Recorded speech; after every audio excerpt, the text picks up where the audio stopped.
Hello everyone, welcome back to प्रबीएनजे expert. तो आपने थंबनेल एंड वीडियो के टाइटल से पढ़ लिया होगा कि इस वीडियो में हम मॉडल वर्ब्स डिस्कस करेंगे। गाइस, मॉडल वर्ब्स बिल्कुल भी डिफिकल्ट नहीं है। अगर आप इन्हें अच्छे से प्रैक्टिस कर लेंगे, हर रोज इन्हें यूज करेंगे, हर रोज बोलने की कोशिश करेंगे, तो धीरे धीरे ये आपको अच्छे से याद हो जाएंगे। सबसे पहले हम देखेंगे कि मॉडल वर्ब्स होते क्या हैं। तो मॉडल वर्ब्स को मॉडल ऑक्सिलरी वर्ब्स भी कहते हैं इंग्लिश में। अब ये वो वर्ब्स होते हैं जो किसी चीज की पॉसिबिलिटी बताते हैं कि वो चीज हो सकती है या नहीं हो सकती। किसी चीज की कैपेबिलिटी बताते हैं कि वो अपने अंदर कितना अमाउंट स्टोर करके रख सकते हैं। किसी चीज की एबिलिटी बताते हैं। और परमिशंस को एक्सप्रेस करने वाले वर्ब्स को मॉडल वर्ब्स कहते हैं। तो अब हम डिफरेंट मॉडल वर्ब्स समझेंगे। Without wasting any further time, let's get started. तो हमारा सबसे पहला मॉडल वर्ब है कैन। जो कैन मॉडल वर्ब है ये इनफॉर्मल यूज होता है और ये परमिशन लेने के लिए भी हम यूज कर सकते हैं एंड रिक्वेस्ट करने के लिए भी यूज कर सकते हैं एंड किसी चीज की, किसी इंसान की एबिलिटी बताने के लिए भी हम कैन का यूज कर सकते हैं। For example, can I go out to play? क्या मैं बाहर खेलने जा सकता हूँ? Can I go out to play?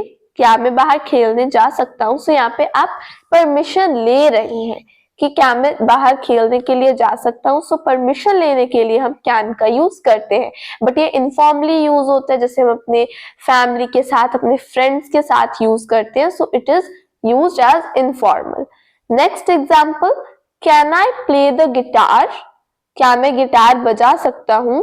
Can I play the guitar? So इसमें भी आप परमिशन ले रहे हैं। Next example, my brother can swim. My brother can swim मतलब मेरा भाई तैर सकता है। सो इसमें एबिलिटी की बात हो रही है कि वो तैर सकता है, उसमें इतनी क्षमता है कि वो तैर सकता है। सो क्षमता बताने के लिए भी आप कैन का यूज कर सकते हैं। नेक्स्ट मॉडल वर्ब है कुड। कुड वैसे कैन की पास्ट फॉर्म है, पास्ट टेंस में आप कुड का यूज करते हैं and it is formally used. इसे फॉर्मली यूज किया जाता है। For example, could I go out to play? Could I play in the park? Could I help you? So इन सभी सेंटेंसेस में परमिशन ली गई है। जैसे फर्स्ट सेंटेंस में परमिशन लिया कि क्या मैं बाहर खेलने जा सकता हूँ, जैसे हमने कैन की फर्स्ट एग्जांपल में भी यही था कि मैं बाहर खेलने के लिए जा सकता हूँ। सो परमिशन के लिए हम कैन, कुड एंड मे तीनों का यूज कर सकते हैं। Could I play in the park? क्या मैं पार्क में खेल सकता हूँ? Could I help you? क्या मैं आपकी मदद कर सकता हूँ? नेक्स्ट वन इज मे। ये भी फॉर्मली यूज होता है। For example, may I go out? क्या मैं बाहर जा सकता हूँ? How may I help you? How may I help you? मैं आपकी कैसे मदद कर सकता हूँ? You may go but be careful. तुम जा सकते हो पर ध्यान रखना। तुम जा सकते हो पर ध्यान रखना। You may go but be careful. So can, could and मे तीनों का यूज परमिशन लेने के लिए हम कर सकते हैं। जैसे जहां पे हमने कैन का यूज किया है वहां पे हम कुड का यूज भी कर सकते हैं, मे का यूज भी कर सकते हैं। एंड मे का यूज पॉसिबिलिटी बताने के लिए भी होता है। जब हम सेंटेंसेस के पीछे लगाते हैं ना, ये हो सकता है, तो वो मतलब होता है कि वो पॉसिबिलिटी बता रहा है किसी चीज के कि वो हो सकता है या नहीं हो सकता। सो इन दैट केस आप कैन, मे का यूज कर सकते हैं। For example, he may come today. वो आज आ सकता है, मतलब आप पॉसिबिलिटी बता रहे हो कि वो आ भी सकता है, नहीं भी आ सकता। It is not certain, but हाँ हो सकता है कि वो आ जाए। It may rain tomorrow. कल बारिश हो सकती है। इसमें भी आप पॉसिबल है कि बारिश हो सकती है बट सर्टन नहीं है। It may hurt you, be careful. इससे तुम्हें चोट लग सकती है, ये तुम्हें हर्ट कर सकते हैं, ध्यान रखो। सो ये भी पॉसिबल है कि तुम हर्ट हो जाओ इस चीज से, इसीलिए ध्यान रखना। सो जो चीज हो सकती है उसकी पॉसिबिलिटी बताने के लिए भी हम मे का यूज करते हैं। एंड जब हम किसी को ब्लेस करते हैं, किसी को विश करते हैं, मतलब दुआ करते हैं, तब भी हम मे का यूज करते हैं। जैसे may God bless you, may God bless you. May you live a long life, मतलब भगवान तुम्हें लंबी उम्र दे, लंबी जिंदगी दे, so may you live a long life. May his और her soul rest in peace. इस सेंटेंस का यूज तब होता है जब किसी की डेथ हो जाती है, तो हम बोलते हैं उसकी आत्मा को शांति मिले, परमात्मा करे उसकी आत्मा को शांति मिले। तो तब उसे ही अगर आप इंग्लिश में बोलना चाहते हैं तो आप कहेंगे may his soul rest in peace या may her soul rest in peace. Next जो हमारा मॉडल वर्ब है वो है माइट। माइट माइट का यूज भी पॉसिबिलिटी बताने के लिए होता है, बट अब कंफ्यूजन ये है कि मे का यूज भी पॉसिबिलिटी बताने के लिए होता है एंड माइट का यूज भी पॉसिबिलिटी बताने में होता है। अब हम सोचेंगे कि इनमें तो कोई डिफरेंस नहीं है, मतलब हम मे की जगह पे माइट, माइट की जगह पे लगा सकते हैं, बट ऐसा नहीं है, इनके बीच डिफरेंस है। माइट का यूज तब होता है जब किसी चीज के होने के बहुत कम चांसेस हो, बहुत ज्यादा कम चांसेस हो, लेस होप हो, लेस चांस हो। और मे का यूज तब होता है जब ज्यादा चांसेस हो किसी चीज के होने में। So it is used for chances that are not certain to happen but less hope और लेस चांस, मतलब किसी चीज के बहुत कम चांस होने। फॉर एग्जाम्पल मे का यूज होता है 90% चांस के लिए एंड माइट का यूज होता है 10%।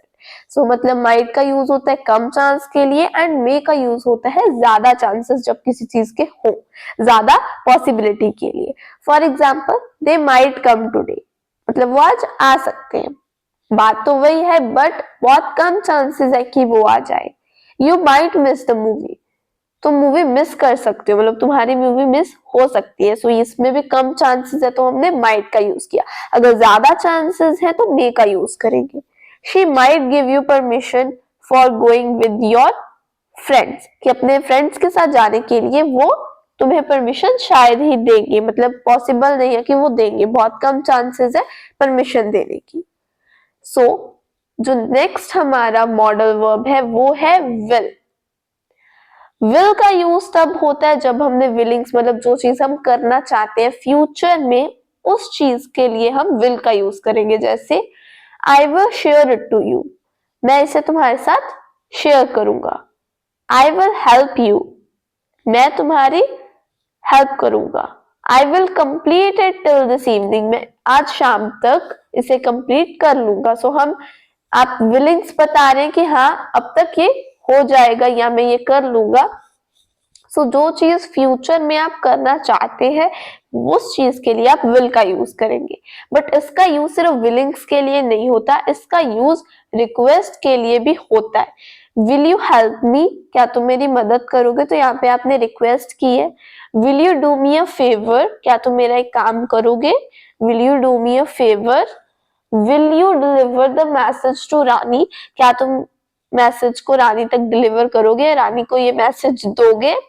सो यहाँ पे रानी की जगह पे आप कोई भी नाम ले सकते हैं, आप जिसकी बात करें उसका नाम ले सकते हैं, लाइक मोहन, रमेश, कुछ भी। So will you deliver the message to Rani. So request के लिए भी हम विल का यूज करते हैं एज वेल एज ऑर्डर, मतलब किसी को ऑर्डर देने के लिए भी हम विल का यूज करते हैं। Will you stop doing this, क्या तुम ये करना बंद करोगे। अब यहाँ पे हम रिक्वेस्ट नहीं कर रहे, यहाँ पे ऑर्डर दे रहे हैं हम कि क्या तुम ये करना बंद करोगे। You will speak when you are spoken to, कि तुम तभी बोलोगे जब तुम्हारे साथ बात की जाए, मतलब जब कोई तुम्हारे साथ बात करेगा तुम्हें तभी बोलना है, वैसे तुम्हें नहीं बोलना, अपना मुंह बंद रखना है। So you will do the dishes, आज तुमने बर्तन धोने हैं। डू द डिशेस मीन्स बर्तन धोना। सो ये भी हम ऑर्डर दे रहे हैं कि आज तुमने बर्तन धोने हैं। So you will do the dishes today. So will का यूज होता है विलिंग्स के लिए, रिक्वेस्ट के लिए एंड किसी को ऑर्डर करने के लिए। Next one is would. Would का यूज होता है किसी को कुछ ऑफर करने के लिए, हम इसका मेनली यूज करते हैं। जैसे would you like to have coffee और समथिंग, कि क्या तुम्हें कॉफी या कुछ चाहिए, क्या तुम वो लेना चाहते हो। So would you like to have coffee और समथिंग। अब आपके घर पे गेस्ट आए, सपोज आपके फ्रेंड्स ही आए हैं, तो आप पूछते हैं ना कि would you like to have coffee और something. Would you like to play with me, क्या तुम मेरे साथ खेलना चाहते हो। Would you like to play with me. Would you like to have a cup of tea, अब आपके घर में रिश्तेदार आते हैं तो हम चाय पिलाते हैं, सो पूछते हैं कि would you like to have a cup of tea, क्या आप चाय पीना पसंद करेंगे। सो और कुछ ऑफर करने के लिए इन अ पोलाइट वे हम वुड का यूज करेंगे। सो वुड का यूज ऑफर करने के लिए इन अ पोलाइट वे यूज होता है, ये बहुत पोलाइट लगता है। एंड रिक्वेस्ट करने के लिए भी हम वुड का यूज करते हैं, जैसे would you help me please, जैसे हमने बोला था will you help me, in that case हम वुड का यूज भी कर सकते हैं। Would you help me please, would you do this for me, क्या आप मेरे लिए करोगे। Would you lend me some money, क्या आप मुझे कुछ पैसे देंगे। अब जब आपको पैसों की जरूरत होती है तो जिस पर आप ट्रस्ट करते हैं आप उससे मांगते हैं ना कि क्या तुम मुझे पैसों की जरूरत है, क्या तुम मुझे थोड़े से दोगे। So would you lend me some money, would you lend me some money. So request and offer करने के लिए हम वुड का यूज करते हैं, मतलब जहां पे हम विल लगाते हैं वहां पे वुड का यूज भी कर सकते हैं, अगर वो पे विल का यूज रिक्वेस्ट के लिए की गया है। Next is must, next model verb है must. You must study properly और in a proper way to score high, मतलब तुम्हें अच्छे से पढ़ना होगा ताकि तुम्हारे स्कोर जो है वो हाई हो। सो मस्ट का यूज सब होता है जब कोई चीज हमें करनी ही करनी चाहिए, तो हम बोलते हैं तुम्हें ये करनी ही चाहिए, मतलब जो चीज हर हालत में करनी चाहिए उसके लिए आप मस्ट का यूज करोगे। यू मस्ट ट्राई, तुम्हें ये ट्राई करना ही करना चाहिए। You must revise this lesson, ये लेसन तुम्हें रिवाइज करना ही चाहिए। सो करना ही चाहिए जब आप हिंदी में बोलोगे तो वहां पे आप इंग्लिश में मस्ट का यूज करेंगे। Next one is should. Should का यूज तो हम सजेशंस देने के लिए ही करते हैं, जैसे you should go home now, now it's too late now, कि अब बहुत देरी हो चुकी है, अब तुम्हें घर चले जाना चाहिए। सो किसी को सजेशन देने के लिए जब मेनली हम बोलते हैं तुम्हें ये करना चाहिए, सो जिस सेंटेंस के पीछे चाहिए लगे वहां पे अपने शुड का यूज करना है। You should help the poor people, गरीब लोगों की तुम्हें मदद करनी चाहिए। सो शुड मीन्स चाहिए। And the last one is shall. Shall का यूज होता है जब आप मेनली किसी के साथ प्रोमिस करते हो।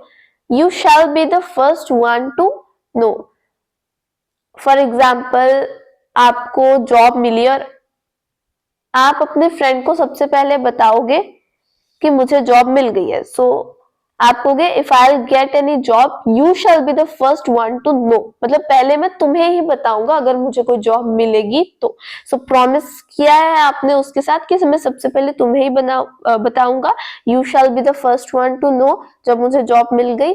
सो शैल का यूज होता है प्रॉमिसेस करने के लिए। आई होप आपको मेरी वीडियो पसंद आई होगी। वीडियो को लाइक जरूर कीजिए, ज्यादा से ज्यादा शेयर भी जरूर कीजिए, कमेंट करके भी जरूर बताइए कि क्या आपको मेरी वीडियो हेल्पफुल लगी है। मिलते हैं नेक्स्ट वीडियो में, बाय बाय।